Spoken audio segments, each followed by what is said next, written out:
So, couple of games in now. Jamie, how's the early stages of the loan and kind of settling in?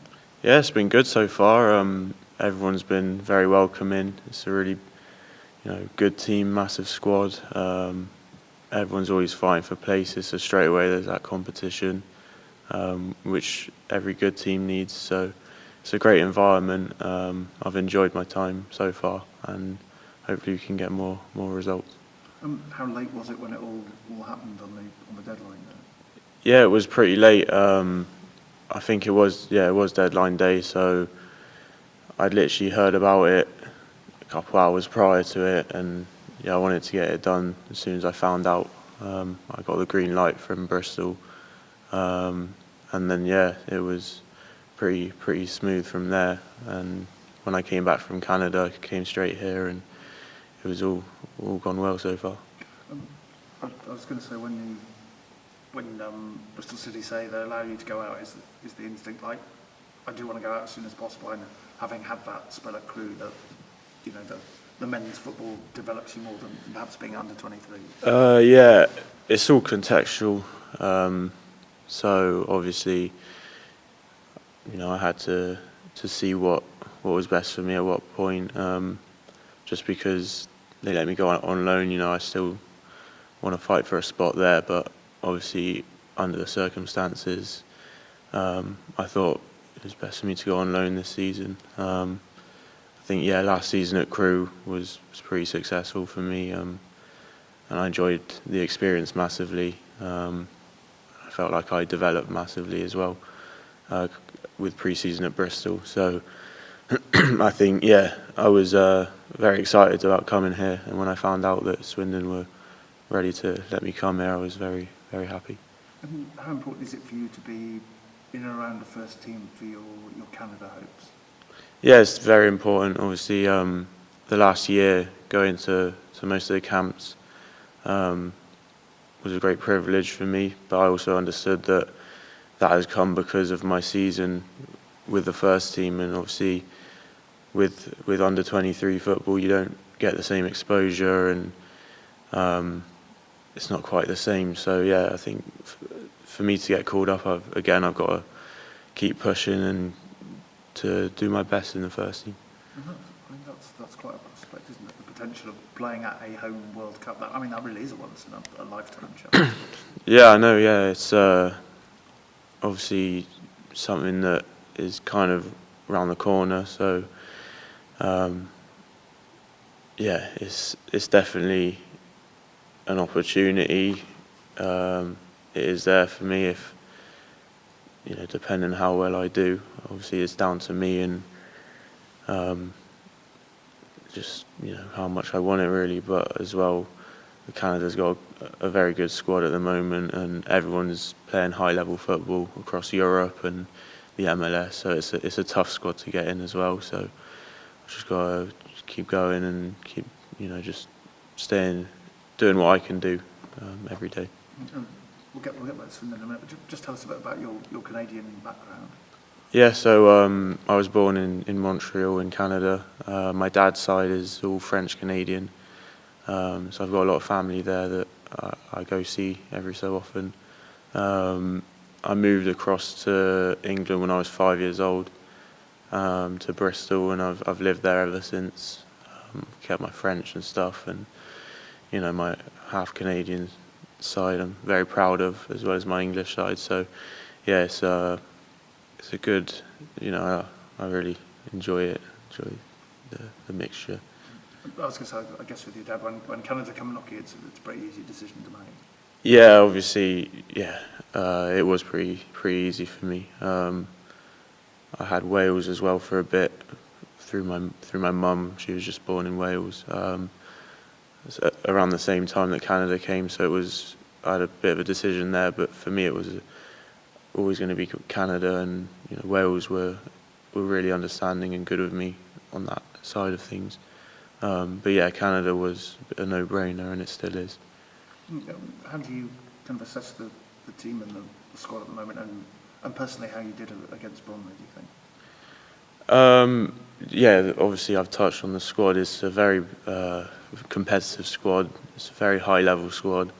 You can see in training every day how good technically a lot of the lads are, and how well they understand their roles and what they've got to do. I think it shows by the amount of players that can be in the squad 1 minute and out the squad the next, just for purely because of the opposition and how the gaffer wants us to line up. I think against Bromley we had a solid game overall. I think there were some bits that obviously we can brush up on personally as well, but I think overall we defended well, and everyone who played had a solid performance, I think. So that obviously helps with the clean sheet and the opportunities we had to score. So I think it's everything's positive at the moment. And we always talk about competition for places, but how does that feel, and how do you sort of deal with it, and how is it given the number and quality of central defenders you're up against for a starting place? Yeah, there's obviously a lot of us at the moment, which again is only a good thing. I think every successful team has to have this competition, and we're all good players that offer different things on the pitch. So I think it's only a good thing, and if you have that mindset of we're a team and we're here to get promoted, hopefully. So yeah, it's definitely we push each other every day, so it's just a good thing. I think the manager's kind of talked about your mindset and Adam's mindset as well. So how competitive an animal do you think you are? I don't know. I think, yeah, I try and be as professional as possible every day, as well as Adam. Having the experiences I have had at a young age and been able to see like what it takes, kind of, through the Canada squads and those high level footballers, kind of gives me a little bit of understanding into what kind of mentality you need. I'm just being myself. I'm glad the gaffer is happy with the mentality side of it. I just want the team to do well. I want to do well as well personally. So yeah, that's all it really is. There's no secret. I just enjoy being here, and I enjoy training every day and playing. And also, when you're here for sort of a couple of 3 weeks, it's like to sit down and sit through Coach Carter, and how different is that from some of the other coaching you've had, I guess? No, I think obviously it was a bit of a surprise for everyone, but I really enjoy that side of, you don't know what to expect, and I think if you look at the message behind it, it is very applicable to us, and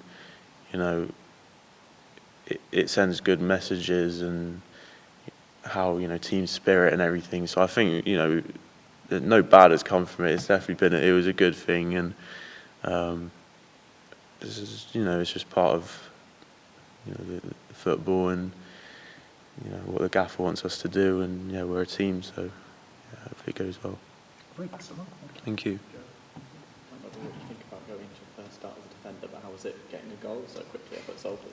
Yeah, I know. Yeah, I wasn't really. I didn't expect it so soon to score. It was a scrappy one. I wasn't sure who had actually got it, if it was me or Tom. But no, obviously delighted. I've not really thought about it too much because we lost.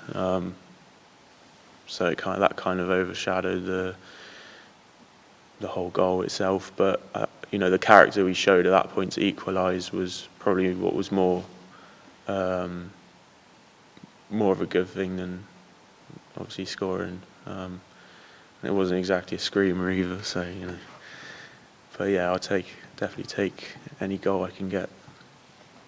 You mentioned the World Cup. Obviously, you played at a major tournament over the summer, didn't you, in terms of the Gold Cup? So what was that experience like, in being in at a major tournament and playing so many games so quickly?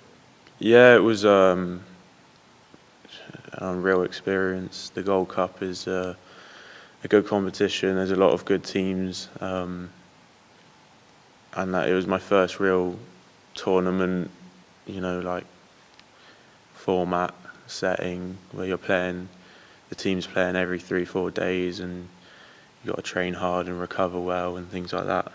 But yeah, no, it was a really good experience, and I really enjoyed my summer as well with them.